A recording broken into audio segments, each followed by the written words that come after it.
All right. It was full moon on March the 7th. It's called the worm moon. If you want to feed your worms, save your coffee grounds. Coffee grounds are really good for earthworms.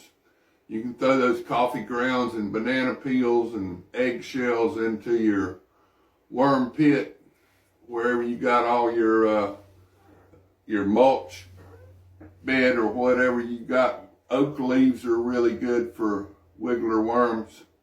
Something to put into your pots. So the coffee grounds are really good for a worm bed. So this is John 17:9. This is Jesus talking. I pray for them. I do not pray for the world, but for those whom I have given me, for they are yours. And all mine are yours, and yours are mine, and I am glorified in them.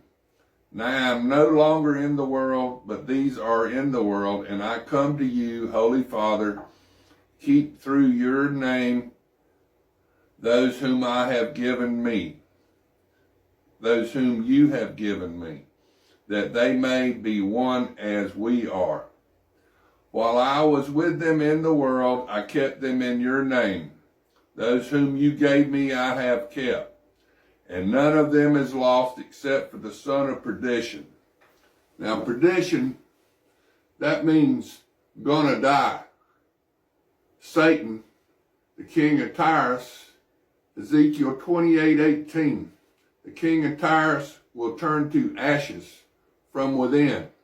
Now Satan's the only one that's been judged to the lake of fire.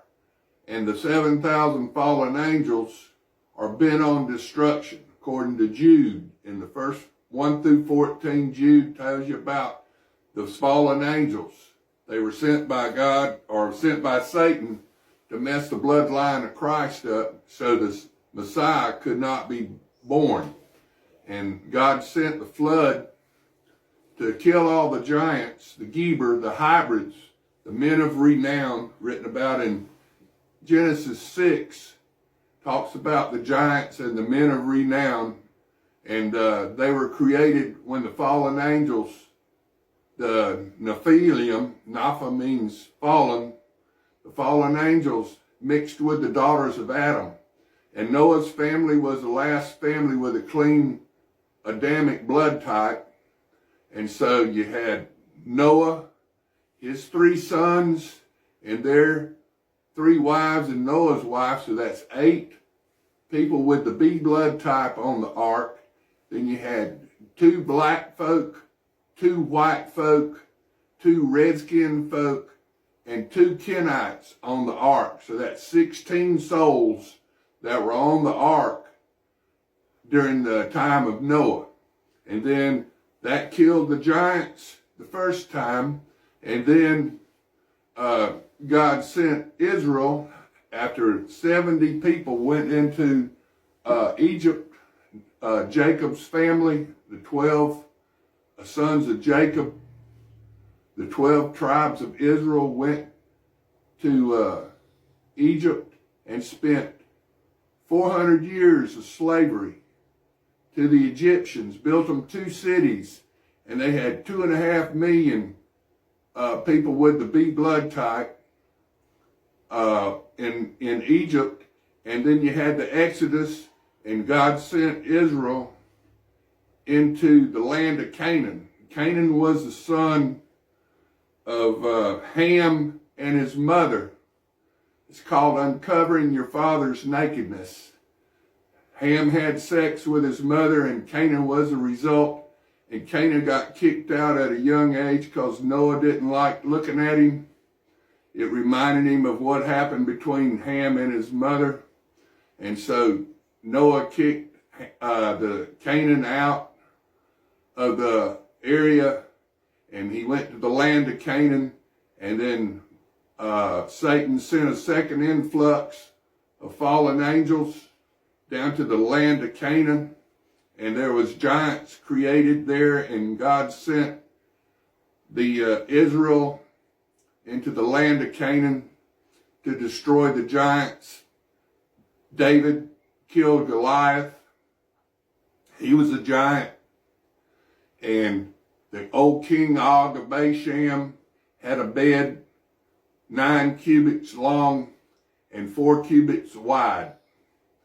Now King Og had, the cubit is the distance from the elbow to the king of Israel. So the cubit changed in distance. It could be anywhere from 19 inches to 26 inches. So we rounded off to 2 feet for a cubit, or a little less. So 2 feet times 9, that's 18 feet a bed, and it's 8 feet wide. So that's a giant, old King Og of Bashan.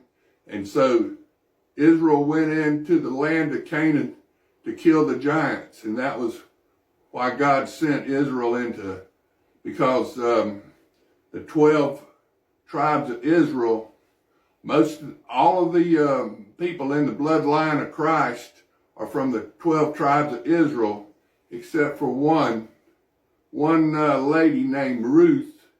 She was a Moabitess, a descendant of Lot. You had the Moabites and the Ammonites, and they were the descendants of Lot. And Ruth was the only woman that's in the bloodline of Christ that wasn't of the 12 tribes of Israel.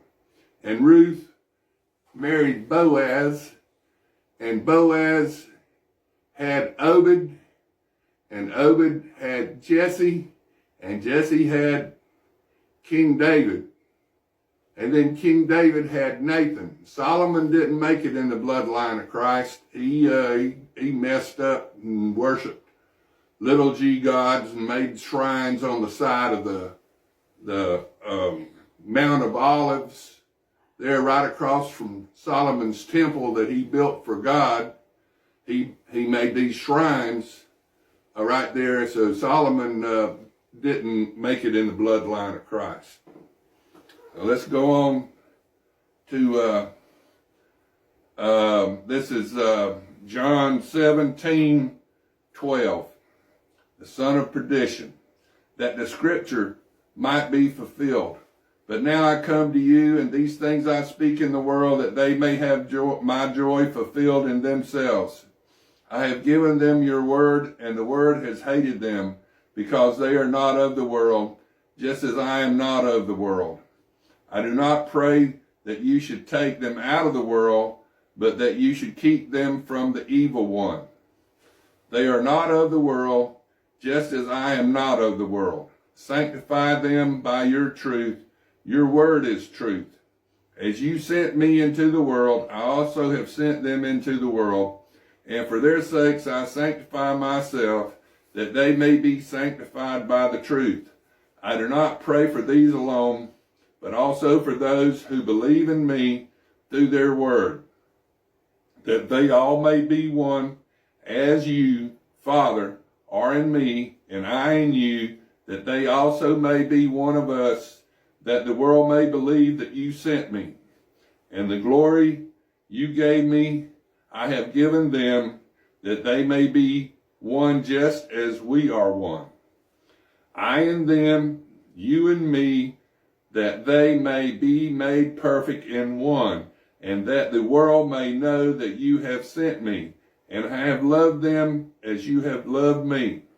Father, I desire that they also whom you gave me may be with me where I am, that they may behold my glory, which you have given me, for you loved me from the foundation of the world.